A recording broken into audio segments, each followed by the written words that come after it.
គ្នាបងប្អូនមួយចំនួនប្រហែលជាស្គាល់ក្រុមហ៊ុន Nvidia និងលោក Jensen Huang ហើយគាត់គឺជា CEO របស់ក្រុមហ៊ុនបច្ចេកវិទ្យាដ៏ធំមួយនាពេលបច្ចុប្បន្នលោក Jensen Huang ឬហៅកាត់ថា Jensen បានកើតនៅទីក្រុងថៃណាននៃប្រទេសតៃវ៉ាន់នៅពេលដែលគាត់មានអាយុ5ឆ្នាំគ្រួសាររបស់គាត់បានផ្លាស់ទៅរស់នៅឯប្រទេសថៃដោយរស់នៅទីនោះមិនយូរប៉ុន្មានបន្ទាប់ពីឪពុករបស់គាត់បានទៅចូលរួមកម្មវិធីបណ្ដុះបណ្ដាលនៅសហរដ្ឋអាមេរិកតាមរយៈក្រុមហ៊ុនផលិតម៉ាស៊ីនត្រជាក់មួយហើយនៅពេលនោះឪពុករបស់គាត់ក៏បានសន្យាថាធ្វើយ៉ាងណាគាត់នឹងបញ្ជូន Jensen Huang ឲ្យទៅរស់នៅសហរដ្ឋអាមេរិកឲ្យបាននៅពេលនោះដោយសារតែឱកាសទៅរស់នៅសហរដ្ឋអាមេរិកមានច្រើនក៏ដូចជាបញ្ហាអស្ថិរភាពក្នុងតំបន់ខណៈពេលដែលសង្គ្រាមវៀតណាមក៏បានទុះឡើងនៅទូទាំងព្រំដែនថៃដោយសារតែចង់បញ្ជូនកូនទៅរស់នៅសហរដ្ឋអាមេរិកពេលនោះផងដែរម្ដាយរបស់គាត់ដែលមិនចេះភាសាអង់គ្លេសសូម្បីតែមួយពាក្យគាត់ក៏បានចាប់ផ្ដើមបង្រៀនកូនរបស់គាត់គឺលោក Jensen Huang ដោយដកស្រង់ពាក្យចេញពីវចនានុក្រមភាសាអង់គ្លេសចំនួន10ពាក្យជារៀងរាល់ថ្ងៃដើម្បីបង្រៀនដល់ Jensen Huang និងបងប្រុសរបស់គាត់ម្នាក់ទៀតផងដែរទីបំផុត Jensen Huang និងបងប្រុសក៏បានបញ្ជូនទៅរៀនថ្នាក់បឋមសិក្សានៅទីក្រុងអូណៃដារដ្ឋ Kentucky សហរដ្ឋអាមេរិកហើយរស់នៅទីនោះជាមួយនឹងសាច់ញាតិរបស់គាត់កន្លងផុតទៅច្រើនឆ្នាំឪពុកម្ដាយរបស់គាត់ក៏បានផ្លាស់ទៅរស់នៅជុំគ្នានៅសហរដ្ឋអាមេរិកដោយបានសង់ផ្ទះនៅក្រៅក្រុង Portland រដ្ឋ Oregon បន្ទាប់ពីបញ្ចប់ថ្នាក់វិទ្យាល័យ Jensen Huang បានបន្តថ្នាក់បរិញ្ញាបត្រផ្នែកវិស្វកម្មនៅសាកលវិទ្យាល័យ Oregon State University ឬហៅកាត់ថា OUS បន្ទាប់ពីបញ្ចប់ថ្នាក់បរិញ្ញាបត្រនៅឆ្នាំ1984គាត់ក៏បានចូលធ្វើការជាមួយក្រុមហ៊ុន AMD និងក្រុមហ៊ុន LSI Logic ជាប្រភេទក្រុមហ៊ុនបច្ចេកវិទ្យាផងដែរកំឡុងពេលនោះគាត់ក៏បានបន្តថ្នាក់អនុបណ្ឌិតផ្នែកវិស្វកម្មនៅសាកលវិទ្យាល័យ Stanford និងបានបញ្ចប់នៅឆ្នាំ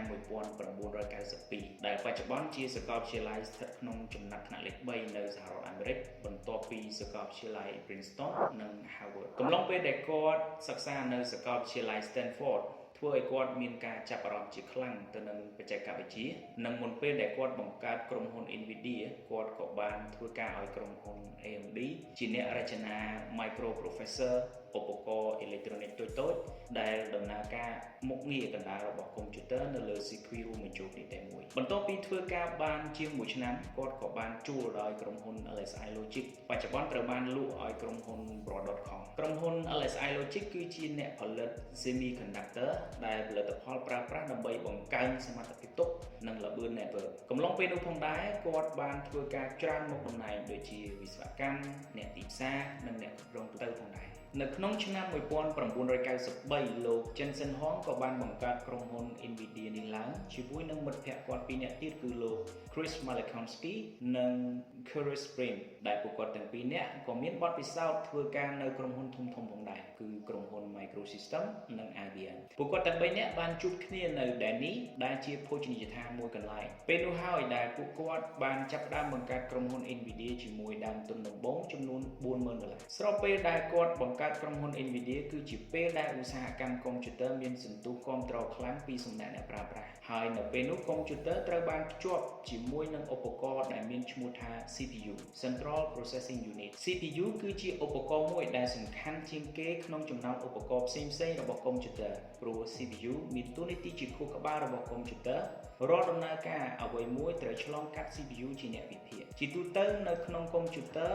ធម្មតាមាន CPU តែមួយទេប៉ុន្តែចំពោះកុំព្យូទ័រ server អាចមាន CPU ចាប់ពី2ឡើងទៅ CPU មានរាងជា chip សំប៉ែតមួយស្ថិតនៅលើ mainboard ក្នុង system unit ហើយនៅលើ CPU មានឧបករណ៍2គឺភាព thick និងកង្ហារសម្រាប់រក្សាសីតុណ្ហភាពរបស់កុំព្យូទ័រព្រោះនៅពេលកុំព្យូទ័រធ្វើការច្រើនអាចបណ្ដាលឲ្យ CPU មានកម្ដៅក្តៅហើយនៅពេលនោះផងដែរលោក Jensen Huang និងក្រុមការងាររបស់ Nvidia គិតថា CPU មិនទាន់ជាដំណោះស្រាយល្អចំពោះបញ្ហាកុំព្យូទ័របានទាំងអស់នៅឡើយទេពួកគេក៏បានផលិតនៅផលិតផលមួយសម្រាប់ដំណើរការនៅលើកុំព្យូទ័រដែលមានមុខងារពិសេសនិងមានភាពច្នៃប្រឌិតមិនគួរឲ្យជឿជាង CPU នោះគឺ GPU និងជាផលិតផលដំបូងគេរបស់ក្រុមហ៊ុន Nvidia ផងដែរការចង់បង្កើតផលិតផលមួយដែលមានភាពពិសេសជាង CPU និងជាកម្មវិធីលេខ1ដែលមាន game video 3D ពិតណាស់អាចនឹងបរាជ័យនិងឱកាសជោគជ័យត្រឹម 0% ខណៈពេលដែលអ្នកវិនិយោគធំៗសម្លឹងឃើញតែ CPU ប៉ុណ្ណោះប៉ុន្តែនៅពេលនោះ Jensen Huang និងសហស្ថាបនិកគាត់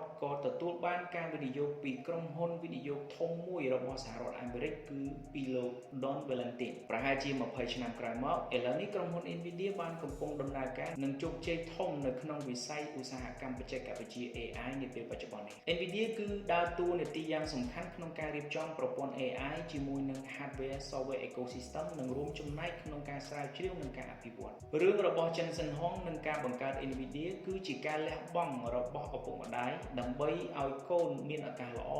នៅក្នុងជីវិតដោយមានឱកាសទៅរស់នៅសហរដ្ឋអាមេរិកក៏ដូចជាការច្នៃប្រឌិតនិងការប្រតិបត្តិការរបស់គាត់ដើម្បីសម្រេចឲ្យបាននៅអ្វីដែលមិនធ្លាប់មានតាមរយៈការចុះផ្សាយរបស់គេហទំព័រ Forbes បច្ចុប្បន្ន Jensen Huang មានទ្រព្យសម្បត្តិសរុបប្រមាណ 81.7 billion ជាអ្នកមានលំដាប់ទី17នៅលើពិភពលោកនិងអាចជាអ្នកមានលំដាប់ទី1នាពេលអនាគតផងដែរ